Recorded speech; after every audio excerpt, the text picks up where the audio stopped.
నిజామాబాద్ ప్రభుత్వ మెడికల్ కళాశాలలో ర్యాగింగ్ కలకలం రేగింది. దీనికి అంతటికి సంబంధించి నిజామాబాద్ కళాశాల ప్రిన్సిపల్ మనతో ఉన్నారు. వారిని అడుగుదాం. ప్రధానంగా దీనికి అంతటికి సంబంధించి డాక్టర్ కృష్ణమోహన్ సార్ ఉన్నారు. సార్ చెప్పండి.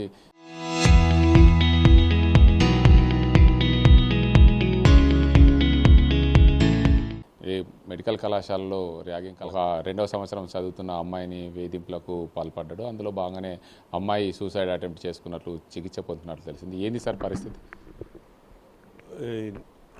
ఒక సెకండ్ ఇయర్ బీఎస్సీ ఆలీడ్ చదువుతున్న అమ్మాయిని ఒక ట్యూటర్ మా దగ్గర ట్యూటర్గా పనిచేసే ఒక ఎంప్లాయీ హెరాస్ చేశాడని ఆ అమ్మాయి అన్ఫార్చునేట్లీ కొంచెము హాస్పిటల్లో అడ్మిట్గా అవ్వడం జరిగింది. తర్వాత రికవర్ అయ్యి ఇప్పుడు బాగానే డిశ్చార్జ్ కూడా అయింది.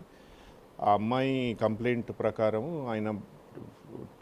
ఆమెను గత 2-3 రోజుల నుంచి 4-5 డేస్ నుంచి హెరాస్ చేస్తున్నాడని కంప్లైంట్ ఇవ్వడం జరిగింది. మేము దాన్ని ప్రిలిమినరీ ఎంక్వైరీ కండక్ట్ చేసి internal committee, gender harassment committee, internal committee available మెంబర్స్తో ప్రిలిమినరీ ఎంక్వైరీ కండక్ట్ చేసి ట్యూటర్ కూడా ఇచ్చినాడు ఆయనది. కానీ మేము ప్రూవ్ అయింది ఏంటంటే కొద్దిగా ఆయన హరాస్ చేసినాడు, ఆమెను ఏదో చేసి బెదిరించినాడు అన్నట్టుగా ఇంటర్వ్యూలో మా ఎంక్వైరీలో తేలింది. బట్ ఇమ్మీడియట్లీ ఆయనను సర్వీసెస్ నుండి టర్మినేట్ చేయడం జరిగింది. అతన్ని పోలీసులు అరెస్ట్ చేశారా? అసలు ఏంది పరిస్థితి? ఇలాంటి ఘటనలు ఇంకా కేసు అక్కడ ఎమ్మెల్సీ అమ్మాయి అడ్మిట్ అయింది కాబట్టి ఎమ్మెల్సీ కేసు అమ్మాయి అక్కడ రిజిస్టర్ చేశారు. కాబట్టి పోలీస్ వాళ్ళు law will take its own action. దీనిపైన ఇంకా ఇతనిపైన ఇంకెలాంటి చర్యలు తీసుకునే అవకాశం ఉందా? మెడికల్ కాలేజ్ ట్యూటర్ గౌతమ్ మేము సస్పెన్షన్ అంటే కంప్లీట్ టర్మినేషన్ చేశాం కాబట్టి మా చేతిలో అంతకంటే ఇంకెక్కువ. ఆ ట్యూటర్ డాక్టర్ గౌతమ్ను మళ్ళీ ఏమన్నా విధుల్లోకి తీసుకునే అవకాశం ఉంటుంది? ఎవరైనా రికమెండ్ చేస్తే? లేదు అట్లాంటి వాళ్ళను మేము సరే. ఈ కళాశాలలో గతంలో కూడా కొన్ని జరిగినాయి. ఇలాంటి ఘటనలు జరగకుండా ఎలాంటి చర్యలు చేపట్టాలి? ఇట్లాంటి ర్యాగింగ్ ఇన్సిడెంట్స్ వేరు, ఇది హెరాస్మెంట్ ఇన్సిడెంట్ వేరు. మా వైపు నుండి అయితే మేము 0 టాలరెన్స్ అండి.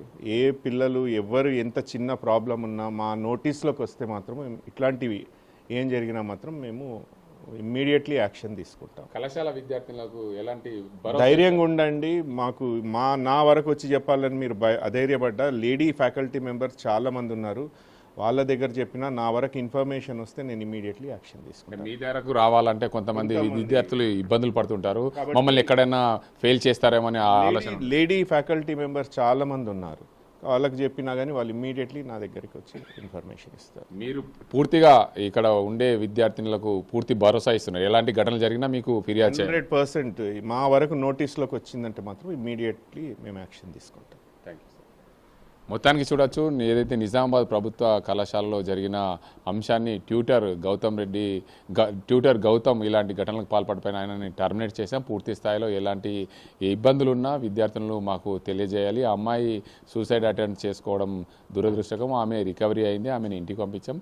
ఏదైతే ట్యూటర్ హరాస్మెంట్ వల్ల ఆమె ఆత్మహత్య యత్నానికి పాల్పడిన నేపథ్యంలో పోలీసులు కేసు నమోదు చేశారు. దానిపైన పోలీసులు పూర్తి స్థాయిలో అతన్ని అరెస్ట్ కూడా చేసినట్లు తెలుస్తుంది. ఈ ఘటన పైన మరిన్ని ఘటనలు జరగకుండా నిజామాబాద్ ప్రభుత్వ మెడికల్ కళాశాలలో ఎవరైనా సరే ఇలాంటి ఘటనలకు పాల్పడినప్పుడు మా దగ్గరికి వచ్చి ఫిర్యాదు చేయాలని ఇబ్బందులు పడుతున్న క్రమంలో లేడీ ట్యూటర్స్ ఉంటారు, వారికి ఇన్ఫర్మేషన్ ఇవ్వండి. వారి ద్వారా ఫిర్యాదు మేము అందుకుంటాం. మీకు పూర్తిగా మేము మెడికల్ కళాశాల ప్రిన్సిపల్గా పూర్తిగా బాధ్యతగా ఉంటాం. మీకు ఎలాంటి ఇబ్బందులు కలగకుండా అందుబాటులో ఉంటామని చెప్తున్నారు మెడికల్ కళాశాల ప్రిన్సిపల్ కృష్ణమోహన్ సార్. ఇది ఇక్కడ పరిస్థితి. కెమెరా సాజింతో గంగారెడ్డి, RTV నిజామాబాద్.